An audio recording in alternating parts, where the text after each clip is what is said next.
Just got the latest version of the Beachwaver. So I actually met the founder, Sarah Patempa, about like 5 years ago when she first launched her very first Beachwaver, and I was introduced to her line, and literally ever since then I haven't used another curling iron because it's so phenomenal. So I'm super excited to try this one out. This one gives tighter curls. So this one is the S1.25, and then this one is this size over here, the smallest size. So I'm hoping that it will give a very nice, voluminous, tight curl.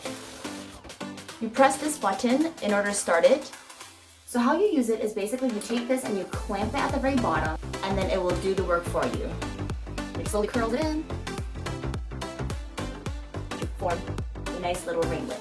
This side, I like to curl the opposite direction. After you've curled every single piece, you can go ahead and comb it with, I have the Beachwaver brush. So you just start from the bottom, and the final look will be like a blown out beach wave look.